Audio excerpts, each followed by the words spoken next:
Hi friends, welcome back to my channel. बरसात का season था तो बरसात का होना तो लाजमी था, लेकिन बरसात इतनी ज़्यादा हो रही थी कि कल रात से शुरू हुई थी और अभी तक बंद नहीं हुई थी।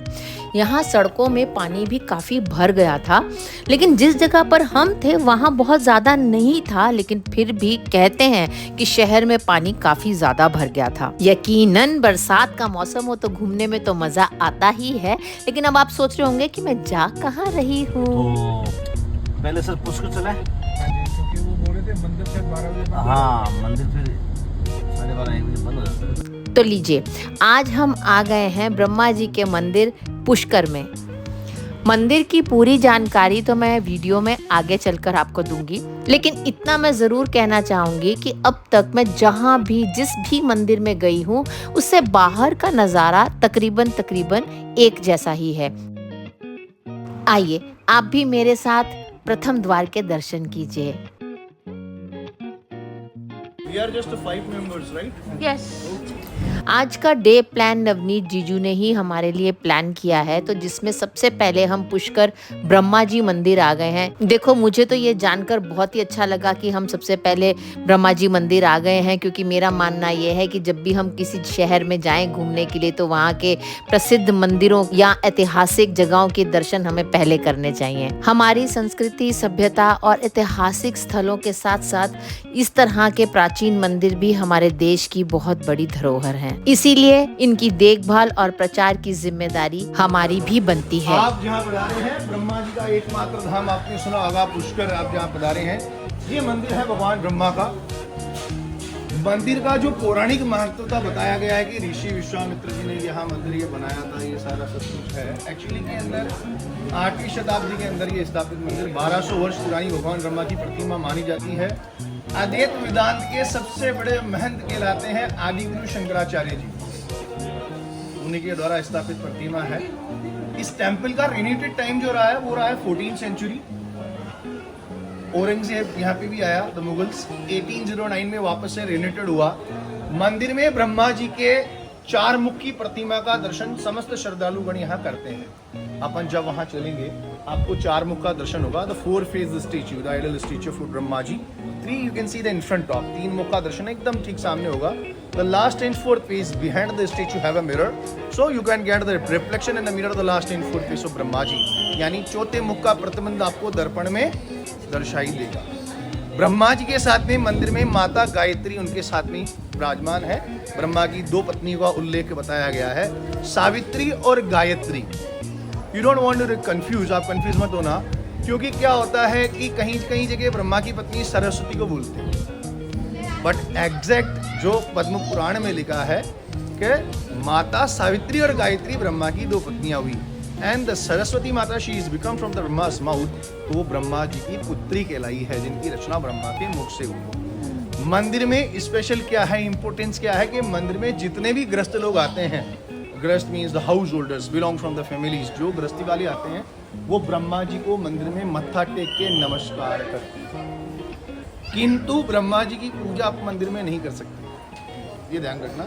Only just the obtains and monks, they just make and worship to Lord Brahma ji into the temple of Brahma. अब ब्रह्मा जी की पूजा का जो वर्णन अपने को मिला है, जैसे सुना है आपने कि ब्रह्मा जी का पूरे विश्व में कहीं कुछ भी नहीं है, केवल पुष्कर ही है, तो उस पुष्कर में ही ब्रह्मा की पूजा गृहस्थी लोग आके करते हैं। कि पुष्कर नाम यहाँ जल का है, लाखों श्रद्धालु जो आता है पुष्कर जल के लिए आता है। वहाँ कई लोग जाकर स्नान करते हैं, कहीं स्नान नहीं करते हैं, तो जल का छींटा, they sprinkle the water the body. पंच स्नान यानी आंखों, कानों के, मस्तक के, हृदय के जल का छींटा लगाते हैं, जिससे समस्त रोग, दोष, व्याधि, पीड़ा, भय, विकार, कष्ट, कलह के मनुष्यों के द्वारा किए गए अशुभ कर्मों की त्रुटि जब भगवान ब्रह्मदेव का बुलावा लगता है तब यहाँ पधारा जाता है। क्योंकि सनातन धर्म का सबसे कठिन और सबसे बड़ा यात्रा पुष्कर है। आप अगर ये विचार रखते हैं कि हम यहाँ सोच समझ के आए, प्लान बना के आए, you can't come with a plan here, you can't come with a tour here. जब बुलावा लगेगा तब ही इस दरबार में पधारा जाएगा। तो परमात्मा निराकार है, जिसका कोई आकार नहीं। If I talk about the statue and temple and the mosque and the church and gurudwara, they are just imaginations which is created by the human beings. Am I right? According to our scriptures, जो अपने वेद पुराण शास्त्र कहते हैं कि परमात्मा के दो रूप थे, प्रत्यक्ष अप्रत्यक्ष। अप्रत्यक्ष का अर्थ है कि भगवान सभी जगह विराजमान है, हर देह में भी भगवान बसे हैं, इसलिए अपन घर पे बैठ के पाठ पूजा करते हैं। लेकिन जहाँ प्रत्यक्ष रूप से भगवान का वास है, उत्तर भारत में, नॉर्थ इंडिया में 4 ऐसी जगह है जहाँ आप उस एनर्जी, उस वाइब्स को महसूस करते हो कि when I feel there, I feel very different there, I just connected with the Paramatma. उन चारों जगहों में पहला पुष्कर, जहाँ भगवान विराजमान हुए प्रत्यक्ष रूप से जल के स्वरूप में, रूप प्रत्यक्ष लेकिन स्वरूप जल, द वाटर। सेकंड नैमिषारण्य एक यूपी में जगह है, लखनऊ के पास सीतापुर, वहां भगवान विराजमान हुए प्रत्यक्ष रूप से वृक्ष के स्वरूप में। तीसरा बद्री विशाल, सुना आपने, बद्रीनाथ, वहां भगवान विराजमान हुए नर और नीर या फिर नर और नारायण, 2 पहाड़ों के स्वरूप में, आमने सामने 2 पहाड़, बीच में बद्री विशाल जी है। चौथा नेपाल में एक नदी है, गंडकी नदी, कुलाश्रम जगह का नाम मुक्तिधाम भी बोला गया कि वहां से निकलते हैं शालिग्राम जी, द स्टोन है ना, वहां भगवान विराजमान हुए शालिग्राम पत्र के स्वरूप। तो यही प्रत्यक्ष स्वरूप है परमात्मा के, जहां पधारे हो। यहाँ तो अरावली सीरीज जिसे नागपाणी कहा जाता है, चारों तरफ है ना, वृक्ष भी, हरियाली भी है, मूर्ति पत्थर भी है और जल भी है। इसलिए परमात्मा के 68 तीर्थ जो भगवान स्वयं बनाए थे यहाँ पे, जिनमें 5 सरोवर, 4 धाम की धार्मिक नदियों का उल्लेख आता है, उन 68 तीर्थ में पुष्कर यात्रा का महत्व कि सब तीर्थ बारंबार, पुष्कर तीर्थ एक बार, यानी एटलीस्ट 1। 68 तीर्थ में 5 मुख्य सरोवर की रचना है, पुष्कर सरोवर, कैलाशमान सरोवर चाइना तिब्बत, बिंदु सरोवर गुजरात सिद्धपुर, नारायण सरोवर गुजरात गांधीधाम, पंपा सरोवर साउथ सबरीमाला। 68 तीर्थ में कहा गया कि सब तीर्थ बारंबार, पुष्कर तीर्थ एक बार। तो यहाँ जो भी चमत्कार मिलकर जो है जल का ही है। क्यों बना, इससे बना, लोग क्यों आते हैं, किस काम से आते हैं, क्या करते हैं, हम मनुष्य कौन है, हम क्या करने आए, ये थोड़ा जानकारी आपको बाद में दूंगा। पहले मैं आपको दर्शन कराने के लिए ले चलता हूँ, है ना। ये है पंडित कौशल पराशर। लेदर से बनी हुई यानी कि चमड़े से बनी हुई किसी भी चीज को निकाल देने का, हटा देने का आग्रह किया, और तभी मेरे मन में ये विचार आया कि इस तरह का आग्रह करने की नौबत आए ही क्यों ना हम सभी सनातनी इस चीज़ का आइंदा से ध्यान रखें कि हम किसी भी चमड़े की या लेदर की चीज़ को मंदिर तक या फिर अपनी पूजा स्थान तक ना लेकर जाएं।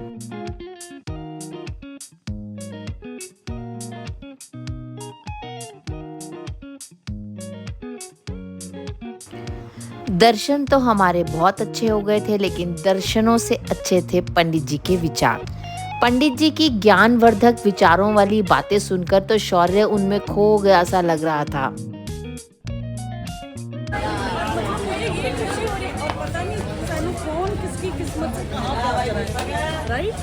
कहाँ ही came and he decided और हम यहाँ तक पहुँच गए।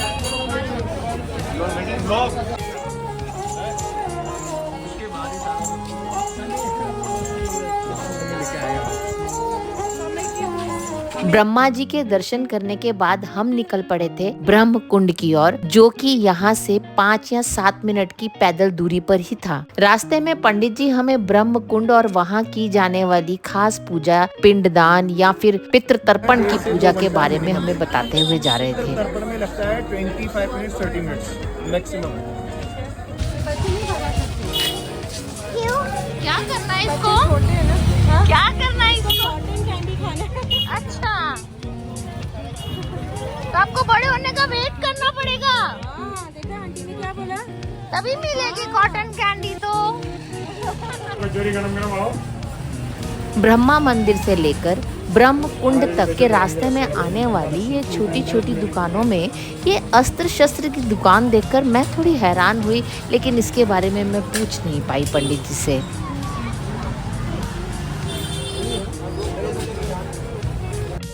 लीजिए, ब्रह्म कुंड तक तो हम पहुंच गए। एक्चुअली पुष्कर बना कैसे है, तो पुष्कर बना 2 शब्दों से मिलकर, पुष्प और कर दोनों ही अलग अलग शब्द है, जिसमें पुष्प का अर्थ होता है फूल, कर का मतलब होता है हाथ। दोनों संस्कृत शब्दों को आपस में समास करने पर नाम पड़ा पुष्प प्लस कर पुष्कर। भगवान विष्णु लीला अनुसार भगवान विष्णु की नाभि में से कमल का पुष्प निकला, सृष्टि की रचना करने के लिए उन्होंने ब्रह्मा जी को दिया। कि आप इसे जहां कहीं भी गिराएंगे ये वहां जाके गिरेगा जहां पवित्र भूमि हो।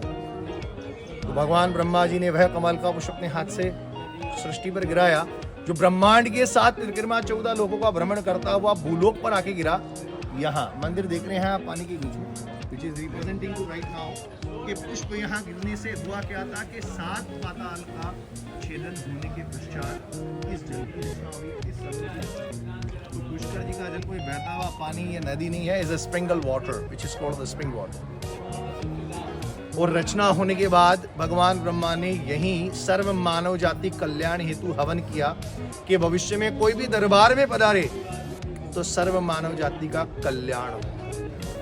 कौशल प्राशर जी की बातों से इस बात की जानकारी भी मिली कि जिन परिवारों में कोई पुरुष नहीं है उन परिवारों में महिलाएं भी पितरों के लिए पूजन या तर्पण कर सकती हैं। और इस बात की जानकारी मिलते ही मैंने और मेरी बेटी ने अपने परिवार के सभी पितरों के लिए पूजा की, तर्पण किया। इधर अच्छी अच्छी चीजें फटाफट दिखाओ ना हमको, दिखाओ ये निकाल। शॉपिंग की लिस्ट थी कि जो खत्म होने का नाम ही नहीं ले रही थी।